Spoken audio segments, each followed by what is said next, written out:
thank all of you for taking the time out of a busy day of Zoom calls to do yet another Zoom call. My name is Laura Sawyer. I am the Executive Director of the International Communication Association, which is a nonprofit association working to advance the scholarly study of human communication by encouraging and facilitating excellence in academic research worldwide. ICA is headquartered in Washington, DC in the US, but we have over 5,000 members in 80 countries around the globe. The idea for this web discussion series came from my excitement in encountering a series of articles on Medium written by people I knew called Left to Their Own Devices, covering various topics surrounding teaching during the pandemic, which was the brainchild of Vicky Katz and Professor Amy Jordan, both of whom are at Rutgers University. After rapidly consuming a few of these insightful but really approachable articles in a row, kind of like academic binge reading, other people watch like Schitt's Creek and and The Bachelor, but I'm reading articles from Amy and Vicky. I contacted them to ask if they would be willing to moderate a related web discussion series as a resource for ICA members during the pandemic. So we got together and brainstormed a bunch of topics, and this was the first one that came up. This is the inaugural episode of our web discussion series. I'm very excited that we have a just all-star cast for this call. In the absence of a physical conference for 2 years in a row, we've felt an increased need to provide more touch points for our members that need interaction and connection and advice, especially for early career scholars. And in this particular instance, for the inaugural episode, we've invited all of you who are deans and international university leaders, because the word dean doesn't translate in some countries, to give advice to ICA's early career scholars. A lot of them are truly suffering, and in some cases they're rudderless due to the pandemic's effect on career trajectories, any job prospects which are drying up, and mental health. So the actor Jack Lemmon famously said, I've always loved this quote, that once you get to a certain stage in your career, it is your responsibility to start regularly sending the elevator down to bring others up to where you are, people who are at the beginning of their careers. So without further ado, it is my great pleasure to introduce today's discussion, which is titled Sending the Elevator Down, Dean's Advice to Early Career Comm Scholars on Survival Skills, Career Trajectory, and Tenure and Promotion During a Global Pandemic. I will quickly introduce everyone who is with us this morning in alpha order. First, we have Professor Jay Bernhardt, Dean of the Department of Communication Studies at the Moody College of Communication, University of Texas at Austin. Professor Hajo Boomgaarten, Department of Communication, University of Vienna. Professor Marie Hardin, Dean of the Bellisario School of Communications at Penn State University. Professor John L. Jackson Jr., the Walter H. Annenberg, Dean of the Annenberg School of Communication at the University of Pennsylvania. Professor E. Patrick Johnson, Dean of the School of Communication at Northwestern University. Professor Jonathan Potter, Dean of the School of Communication and Information at Rutgers University. Professor Rens Vliegenthaert, Chair in Media and Society at University of Amsterdam and Scientific Director of the Amsterdam School of Communication Research. Professor Karen Wilkins, Dean of the School of Communication at the University of Miami. And because I wasn't sure if he'd be able to join us, he's out of alpha order, but Prabu David, Professor Prabu David, Dean of the College of Communication Arts and Sciences at Michigan State University. Thank you all for joining us. I know you have very busy days, and this is truly an honor. I am also honored to introduce our moderator for this discussion, co-author of the Medium series Left to Their Own Devices, which inspired this web series, Professor Amy Jordan, Chair of the Journalism and Media Studies at Rutgers University. She is also currently co-editor of the Journal of Children and Media with Daphne Lemisch and past president of the International Communication Association. She also serves on the board of trustees of Sesame Workshop, the nonprofit organization behind Sesame Street, which people seem to find more interesting on her resume than the fact that she was ICA president, but whatever. Some people have their own issues. Amy, I will turn it over to you. Thanks. Well, I think in part it's because Muppets can sometimes be somewhat human beings. So thank you. Thank you for putting this together, Laura. But also thank you to all the deans and chairs and directors who are here with us today from literally all over the world.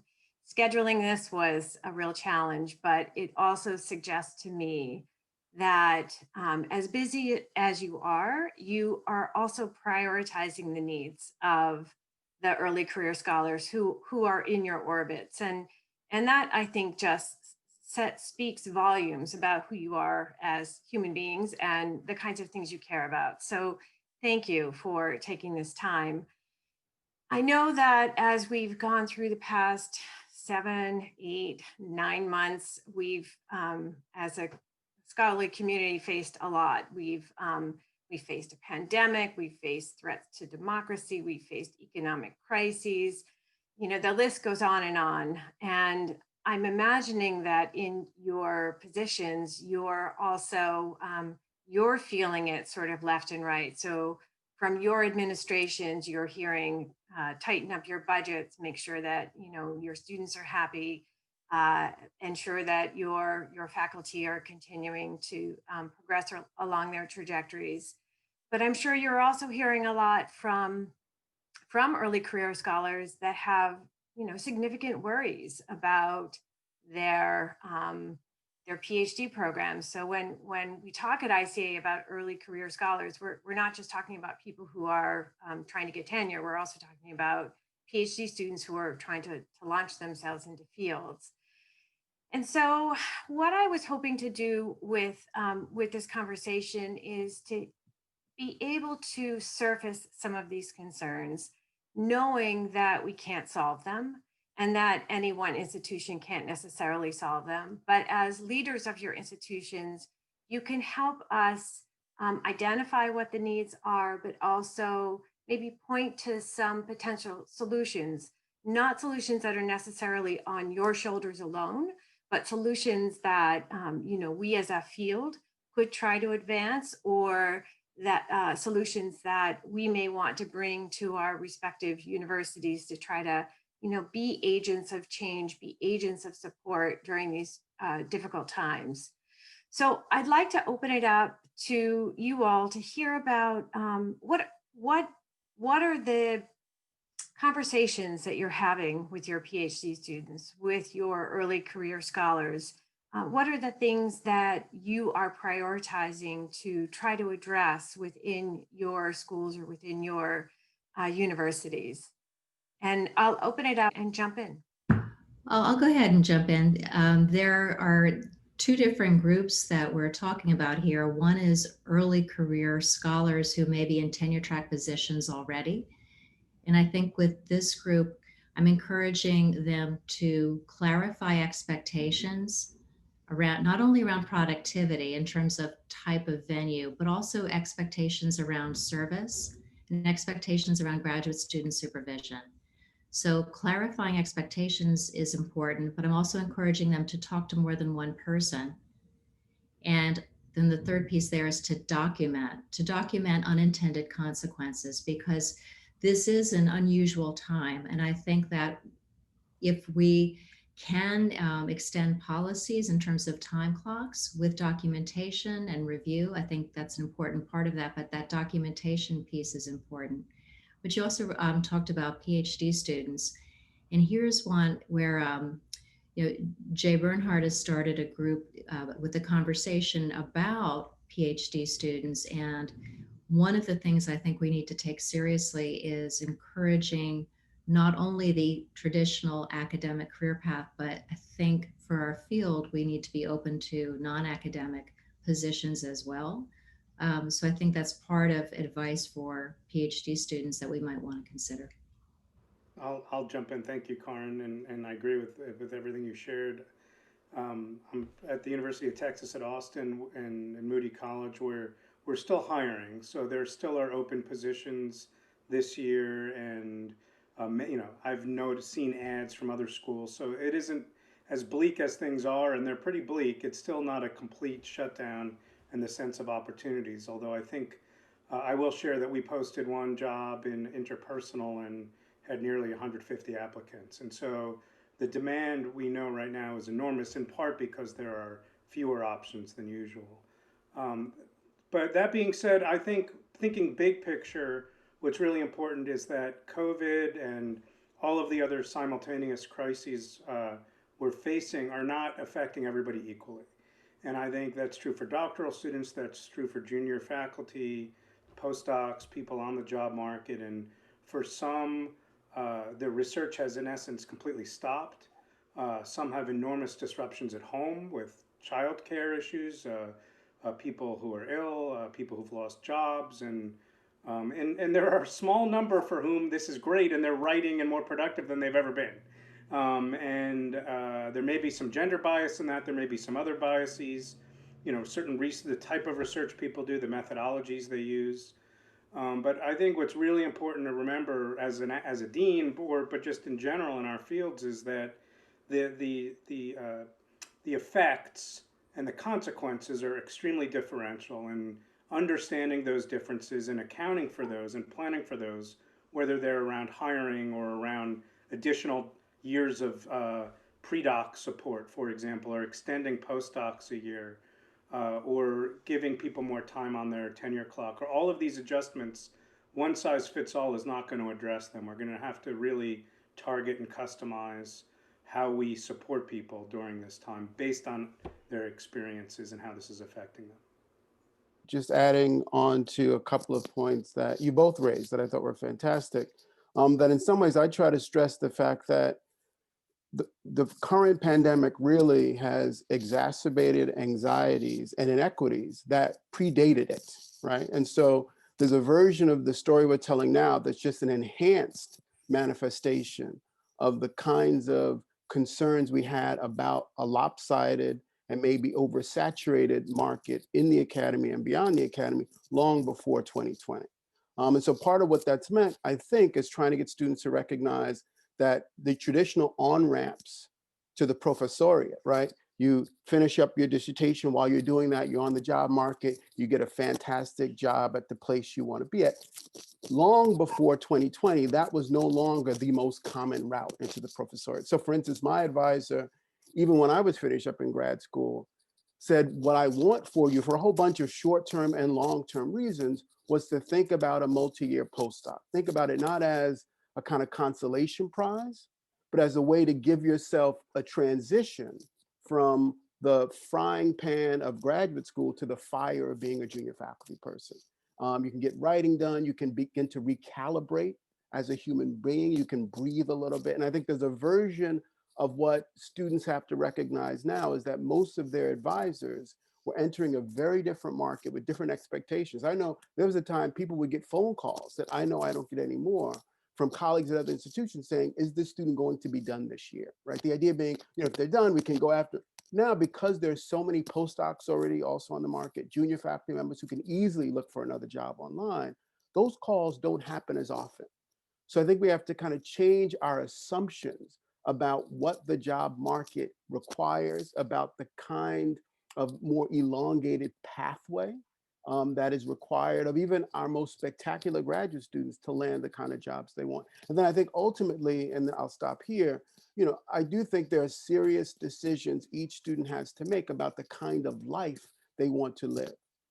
I often tell my graduate students, the way you do graduate school, for better or worse, is the way you will do academic life as a full professor, hopefully once you get there. So if you don't figure out a way to live your life holistically, to live it fully and be your entire self in the academy now, in grad school, you'll never figure it out, or chances are you won't. And so I think there are people also making decisions about whether or not they want to go to places where they ultimately know they don't want to live, be disconnected from networks that they know they need to buoy them, because those are the decisions their advisors and their advisors would have made, 10 years ago, 20 years ago, 30 years ago. So I think there's a whole bunch of reasons why we are looking beyond the academy for job opportunities, partly because we know there's so few jobs in the academy, but also because people are making decisions about the kind of professional lives linked with personal choices that they know are central to what they think success is going to mean for them. And so I do think it's getting students to know they don't have to make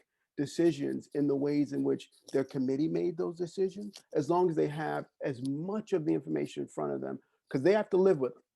And so they want to be able to say, this is the decision I made, this is the choice, I know the pros and the cons, and I think that doesn't change. And so a kind of scholarly stoicism becomes important, which isn't passivity.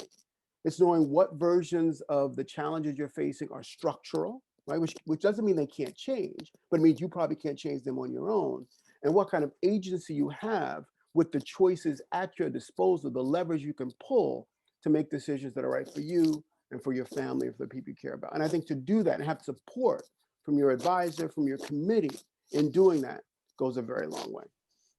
So I just wanted to kind of pick up on Jay's point that the situation is different for everybody, right? And I think that one of the most practical consequences of that is that you talk to a lot of people.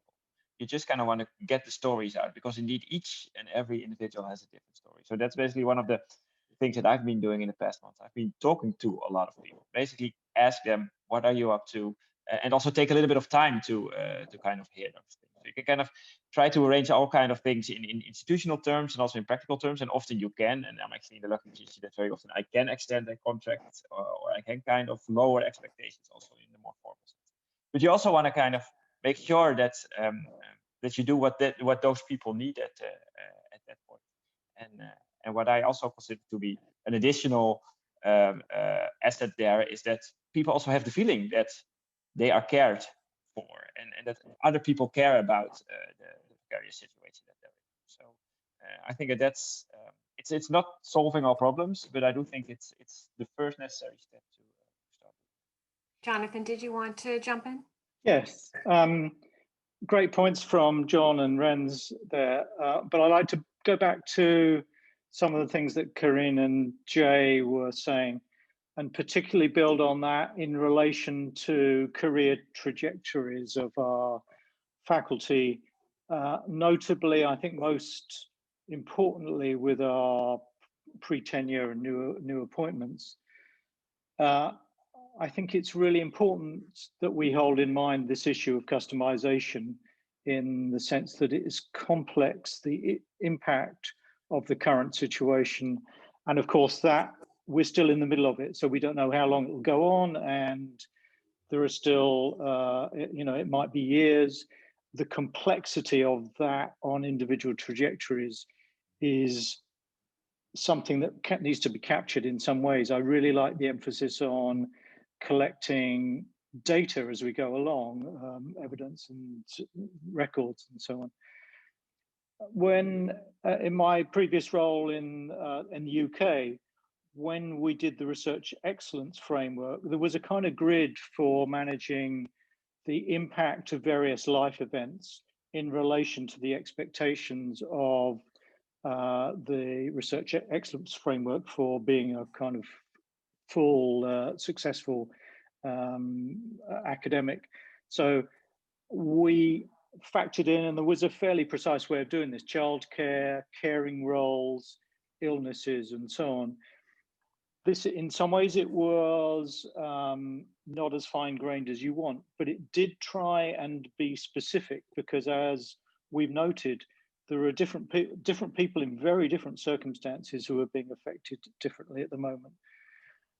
And we, I think, need to work as medium-level administrators. Certainly for me, it's the next level up where the regulations about tenure and promotion are enacted.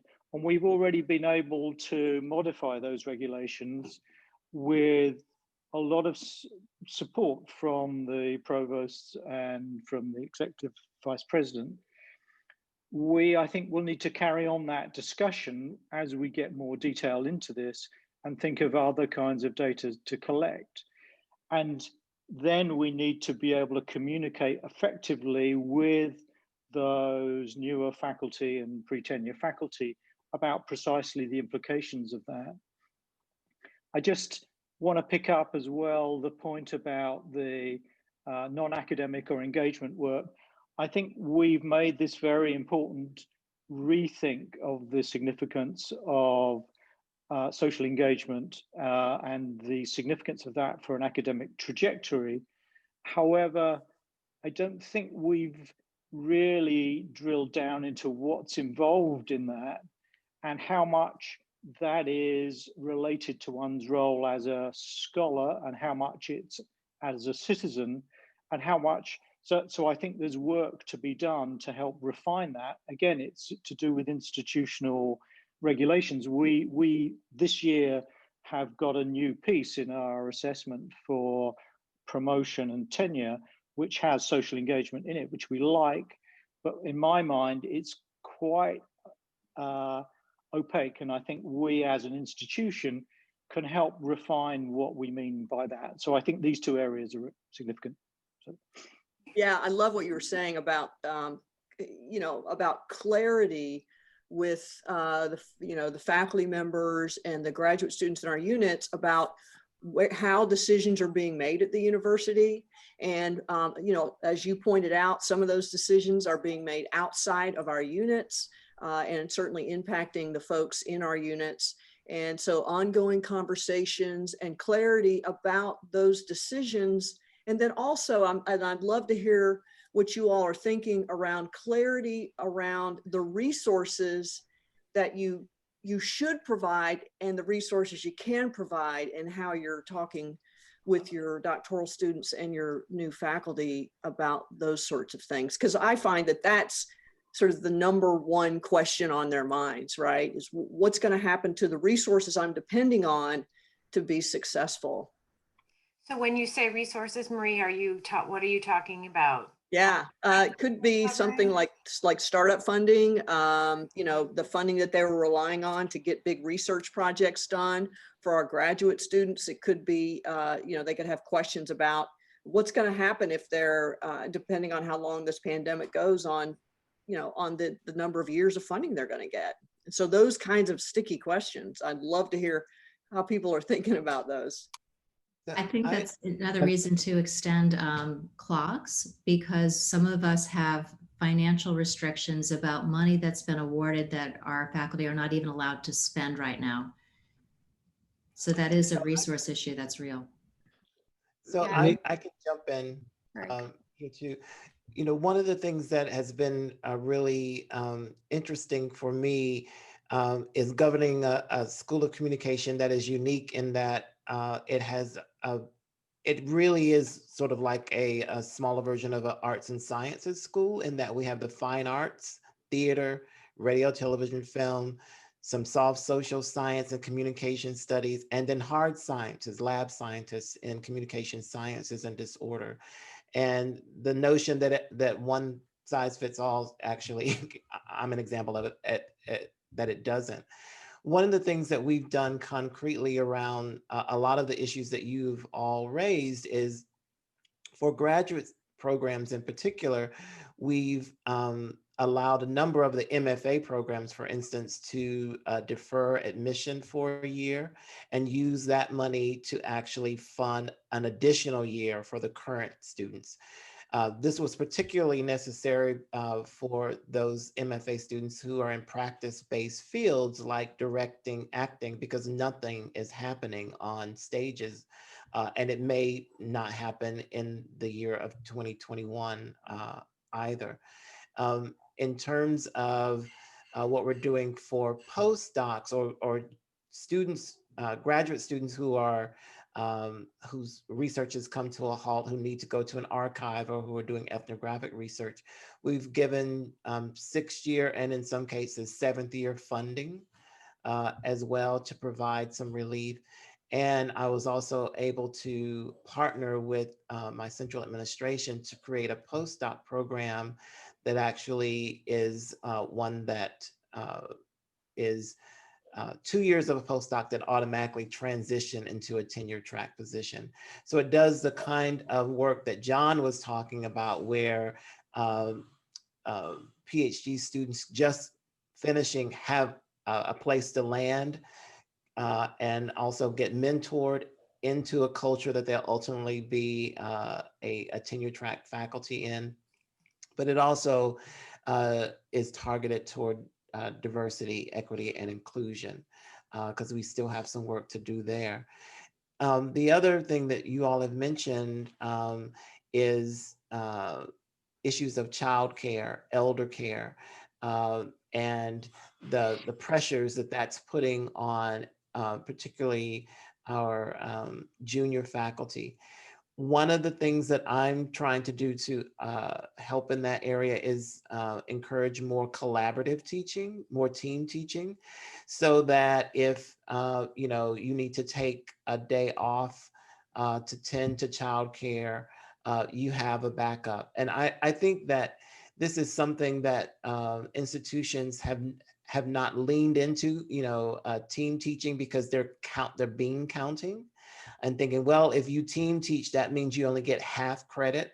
And that's not really fair. And I'm actually going in the other direction. I think that if we think about team teaching, not just in a binary in terms of two people, but multiple people coming together to put together a class, that does a lot of work, not just in terms of allowing someone to cover a class if you can't be there, but it also is generative of ideas, of innovation, the things that we think about in our field of communication. And then the last thing I'll say is, and John Jackson and I have talked about this as well, thinking of different criteria for tenure. In this moment, when we know that books are going to be delayed, even journal articles are going to be delayed, what are other forms that we might look to, particularly in the field of communication, that might be of the same quality, but not just the same form? We fetishize the journal article, the book chapter, the book. But what about the blog? What about other, forms of scholarship that can have the same kind of quality, but as an institution, we have not embraced them because we think of them as less than? I want to make sure our colleague from Vienna gets a word in. Thanks. And I want to come back to your initial question. First starting, you asked what conversations are we having? And it's interesting. I think some of the conversation I'm having is showing that we're still aware, and even the young scholars on non-permanent contracts are aware that they're in a privileged position as opposed to many other people in society at the moment. They have jobs, they can work, they're not getting salary cuts here. They are usually equipped with the equipment that they need to do their work. So I think that's good, and that's great that we also acknowledge that as academics, that we are, at least in our context, in a better position than many other people. But of course, that position, and that's been said before, differs greatly between different situations that people are in, and depending on the length of the contract that people might still have on childcare issues and so on and so forth. And indeed, would only join other colleagues in saying that we need to talk to people and be aware of these different situations, and also make sure that we have people understand that we are aware of that. And if someone sits at home with 3 children, I am not expecting the same type of workload and the same work from those people than I might expect from someone who I know could potentially do more. And then when it comes to dealing with these situations, some of the things we can do internally, and of course the means to which degree we can do these things internally differ greatly between the institutions. But yeah, things like looking at what are the tenure requirements and thinking about changing those is something. If you can prolong contracts because the money is basically there, and you don't hire new people, but you prolong the people that are there anyway and give them a chance to finish their works, that's something that many of us can probably do. I am very worried about young scholars working on third-party funded projects at the moment, because that's the area where I can't do much about the situation. So I'm a dean of a fairly sizable social science faculty, so we've got literally hundreds of PhDs and postdocs working on third-party funded projects. And the funders say, okay, it's easy to extend project deadlines, but we'll not give you more money, and that doesn't work for us. It's the costs and projects are people for us, and not machines or anything like. And so that's where I don't see much movement on the European level, on the Austrian level, and I'm curious to hear what that looks like in other countries. But that's where I think also as a community, we might position ourselves a bit clearer and show to funders that, hey, it's great that you acknowledge the difficulty of the situation, but it doesn't help if you don't give us more money to help these young people to finish their PhD projects, to finish the project work that they were hired for. Yeah, that's one thing which worries me at the moment. Prabu, I didn't know if you wanted to jump in at this point. I thought I saw your hand up earlier. Sure.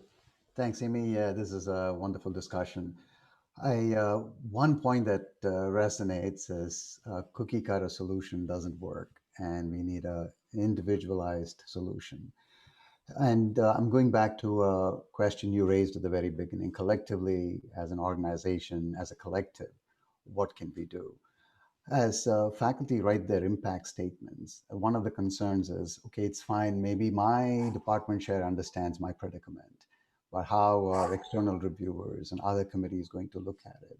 So I was wondering if professional organizations such as ICA could craft some kind of a preamble or criteria or ways in which the field has been impacted. So based on some data, for example, journal editors could say, generally, 6-month timelines have been extended, or disproportionately, we are seeing some trends. All of that could be packaged into a simple one-pager, which could be attached to all the reviews. So external reviews or internal committees. And so they say, okay, anybody who's associated with ICA, this is the kind of impact broadly that's affecting the field. So reviewers in turn would be asked to pay attention to that impact and factor that in as part of their reviews. So something along those lines could be helpful. It could even be specific to divisions within ICA, the culture, people who do research and qualitative data versus people who rely heavily on collecting data from human participants. So those kinds of things. The other thing I was thinking is sharing. Doing a lot of documentation is very onerous. People are already busy. The last thing they want is to document how the day didn't go well for them. So to create I saw this nice list from faculty, various ways in which it affects my productivity or my life today. And if we could provide a nice a compendium of different impacts, that people don't have to think so hard about it. They can just say, choose and also have a shared vocabulary that various folks could say, oh, this is the way it affected me. Childcare could be something or whatever it may be. It would give us a shared sense of, in a way to discuss impacts, I guess. If I may add just a sec, I think those are terrific ideas, Prabu, both for ICA and other organizations to do. I think it's going to be very important that all faculty, all pre-doc and doctoral students complete COVID impact statements, and that having an impact alone does not become stigmatized. And so those people for whom are really adversely affected are the only ones noting challenges. But I would hope, we've not made decisions as a policy, as a college or university, but my own feeling is that I think deans should fill out COVID impact statements, and all of us should acknowledge and really record at this moment how we're being affected by this, such that those who are really seriously adversely affected are not ignored or somehow stigmatized. Yeah, I think that's a very important idea. And, in terms of all the kind of negative effects that might be happening to people at a variety of levels, the idea that I believe all of the universities here, at least most of them, have put forth that your tenure clock has extra time is, I think, quite valuable. But I also worry about the economic impact of that, because, for every time you stop the clock, whether it's, for, a personal reason or because of pandemic, that's, 10% or whatever percent of your salary that you don't get for this year to this year to this year. So I'm wondering if this is something that we're thinking about. So I'll throw that out there to hear what you have to say, but also I worry about our PhD students who may not have the option to extend for another year, who are still living through a pandemic and who lose the resources that Marie pointed out used to be available to them, like healthcare coverage, for example. So economically, is there something that we can talk through, or at least foreground as important to the discussion, and ways that we might think about addressing it, whether at our college or school levels or at the university level. I made just a quick thought on the tenure clock issue. So one thing is to extend the timeline. The other thing is to readjust the requirements and stick with the timeline. And that's something we've been discussing, and that would alleviate the concerns about the economic impact. And if we're in a position to do so, and I mean, the requirements are very different in different places, of course, but if we here say it doesn't have to be X articles, but only Y articles, then that might help actually in keeping the timeline that was initially thought up. And yeah, the PhD issue, of course, I mean, what I'm doing with my people is to really extensively discuss how we can change project outlines and ideas to a way that they're doable in these circumstances. Of course, we're not doing in-lab experiments at the moment, but people are changing to online focus groups. And oftentimes that's possible to readjust the projects that people have been thinking up in a way that they can still move forward with those. Of course, that doesn't mean that they finish in the time frame that they initially thought, but that at least helps to move on and not to be caught up in a really difficult situation. A short idea that's been shared and discussed, not yet decided, is the idea of selective course releases for junior faculty. So when conditions are such that research can restart, for example, in some areas, for organizations to allow for either lower percentage requirement buyouts, cheaper buyouts, if you will, or just chair or dean conferred course reductions to allow faculty to catch back up, if you will. And I think those will have to be applied on a case-by-case basis. Yeah, we're also looking into a lot of those type of arrangements, basically what Jay said, what Hajo said as well. But what I do think that we are in a privileged position because the university, both at the faculty as well as at the university level, really supports those ideas. And they actually go as far as kind of saying, well, indeed, we have that third-party funding that doesn't come in. We'll take it for now. We have to kind of find a way also in the coming years, but we kind of make an invitation, and every loss that you have is something that, if it's well argued, will take responsibility for. In the end, ultimately, it will come back to you, right? That's also the way. But I do think that there's a huge variation in the opportunities that you have to actually. I'm sure ICA is already thinking about this, but one of the intangible resources for PhD students and early career scholars is the networking that ICA provides. And a lot of that happens outside of the formal sessions as people introduce people to each other. So it might be worth us thinking about that social capital resource and how we can be proactively helping our junior faculty and PhD students with the networking. Absolutely. Last year, we had to kind of turn on a dime and get it all done really fast. And so the social aspect of the conference sort of fell to the wayside. And we put some things together, but they had varying levels of success. This year, we have more lead time. As you know, we just announced that we are going completely virtual this year. And so we now know a lot more in advance than we did last time. Last time we decided in March. So I have a whole team, and actually Jessica Petrovsky from University of Amsterdam is going to be helping with the whole early career scholar engagement piece with everything she's learned from putting together the program there. And we're putting a lot more effort into that. And we learned a lot from sort of ghost attending AOIR.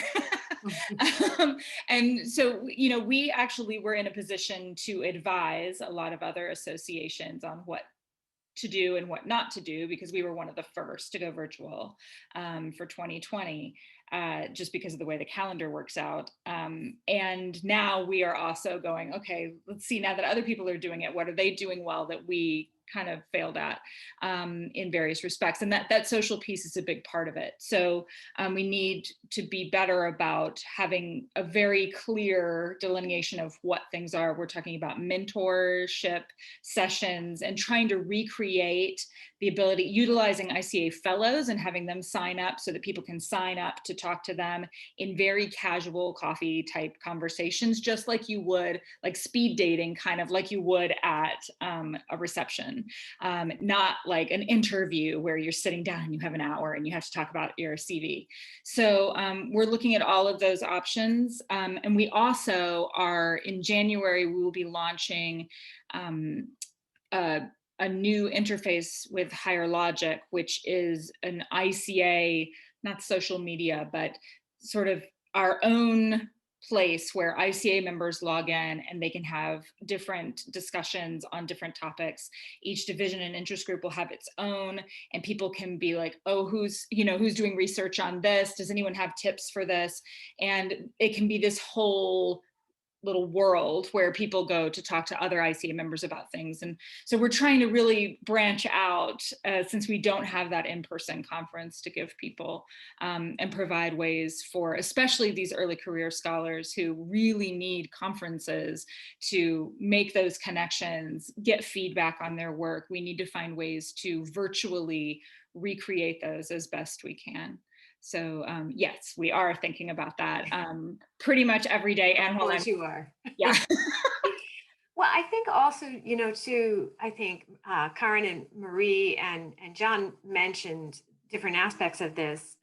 Given that so many of our PhD students and early career scholars no longer have those paths to tenure track positions because of where the economy is right now, I wonder if there is also an opportunity to have the kind of networking with organizations that require PhDs or the kinds of skills that our students bring who normally wouldn't come to ICA. So I'm thinking of maybe some of the media companies, some of the large research organizations.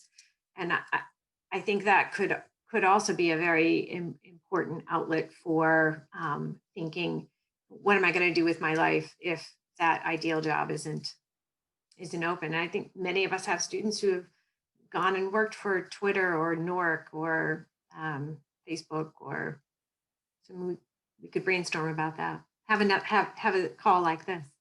I really like that idea, Amy. And I think part of the, as I think about what we could be doing to sort of widen that pipeline and expand those conversations with those kinds of organizations is just really thinking about, and all of us thinking about the alumni we have at those organizations, right? And talking with them about, a lot of our alumni are from our undergraduate programs and they've made their way to those organizations. They may know very little about our doctoral programs and about the value and the skills and the expertise that our doctoral students could bring to those organizations. That's great. I mean, ICA would love to put together something like a job fair. The way where we sit in the year, we don't have as much of an opportunity to do that for the academic job fair situation. That's more NCA's timing. But we could certainly do it for this. And so I would love to get that started. I feel such a responsibility to really help our early career scholars. I mean, they're the next generation of who you are. And so we want to make sure that we're setting them up for success and doing as much as we can to fill that void for them during this time, because a lot of them just feel really isolated right now. One of the interesting ideas I've heard recently in this space, more of our graduates are going to private sector. Doctoral graduates are going to private sector, and I think that's a good thing. Hopefully they're going there because they want to, not because they can't find other paths that they prefer. But it is a good thing. One interesting idea I've heard recently was requiring internships as part of doctoral programs, or strongly encouraging it, and so students would get some hands-on industry-based experience in addition to the research and teaching they're doing. And I think that would actually really, as in Marie's words, really widen the pipeline in terms of the types of sectors people pursue post-doctoral. So something we're going to dabble with, and probably others are too. Would everyone here be willing to, if I started a Google Doc after this with everyone on it? I mean, I'm taking notes, obviously, but it would be great to have a place to put ideas like that. And I could just put some categories and you can just casually jot down all of these ideas, because I would love to operationalize some of this. That would be great. Thank you. Absolutely, absolutely. I was just going to add, I think these are fascinating ideas. We just need to keep in mind the international aspects of ICA there as well. And you know, doing a job market with US-based companies is not going to help much for the international membership. And that's also, you know, the international mobility of people there is an important issue, and it's an important issue anyway with this, because we see that not only people who don't travel to conferences anymore, but also, you know, in Europe at least, we would have a lot of exchange between countries, people working here and there for a couple of weeks and visiting other colleagues, and that's not happening at the moment. Another thing is with the job markets, also don't forget that in the US you have a very calendar type of job market for academic jobs. That's in many other European countries, that's not the case. We're advertising whenever jobs come up, and there's not like a calendar for that. So I wouldn't dispose of any ideas of academic job markets just because it doesn't fit the agenda. That's very US focused. I mean, that's great. We're always open to having, I mean, we have in the past provided space for people to have interviews with potential candidates. It's not something that has been enough of a volume to put together a job fair per se, but it's definitely, I used to do that in my other organization. I was in the medical field before this, and it was a huge boon to have that just constant, people got jobs at that conference, and I would love for ICA to become that. So I see we have 4 minutes left, and I know that many of you have obligations that start right at 11 or shortly thereafter. But I'm wondering if we could kind of go through and in 15, 30 seconds, if you could give one piece of advice. I've heard lots of really good advice, but in your view, the most important piece of advice for getting through this period of challenge for our early career scholars, what would that advice be? So Karen, you had already given a piece of advice. I'll let you start. Thanks. The bigger framework, I would say, to cultivate empathy for yourself and others around you. But as you're going through things, clarify expectations and document what's happening to you so you can discuss it concretely later. If I may just add to that, I think openness about your own situation is very important. Being open and dare to speak to your supervisors and also push them maybe to speak to their superiors, to their deans, to their rectorates, to their presidents or so. That's important, I think. Yeah, I'd love to build on that and just say, another thing that I would encourage these early career scholars to think about is don't let go, though, of those short and medium term goals that you've set for yourself. Instead, approach your department heads, your mentors, other folks, because maybe they can help you readjust and retool to meet those goals. So, there's this, yes, we need to be developing and cultivating empathy. We need to encourage our scholars to do that. At the same time, we also want them to continue to think about those goals in a positive way. I was just going to say that's a version of what I was also going to offer up, I think. Like, don't fall into the trap of it's a myth that the life of the mind is isolating, right? It's a social project. So make sure you make use of your social network. That will get you through. You will need it. It's not a luxury. It's not extra. It's not cheating. Like, there's a version of what we should understand academic knowledge production to be about that's always about sociality. And I would just say, do not forget that, and don't fall into the trap of thinking you have to solve this stuff by yourself. You solve it with your network and your community. I think I'd want to add to these great thoughts that don't be distracted by sheer quantity. There's lots of possibilities for publication out there. There's lots of people trying to get you to do stuff. say no to lots of things, focus on your agenda and keep quality at the center of it. Quality scholarship will be successful. The situation hasn't changed, it's more difficult, there's more challenges to producing it, but don't get distracted into thinking it's something else now that is providing success, like quantity or grant money coming in. Focus on quality.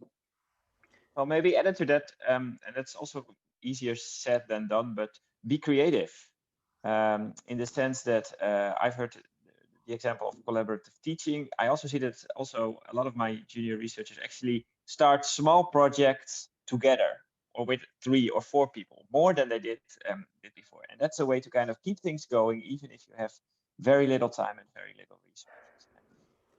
And I think that works. Everything has been taken that I was going to say. Sorry. But to double down on many of those things is not to panic. I think there's so much stress right now, not even just because of the pandemic, but because of what's going on in the world, that everyone has sort of been pushed to their limits. And so I think the best thing right now is not to panic and think that we aren't all thinking about these issues together and that you're just going to be left out there high and dry.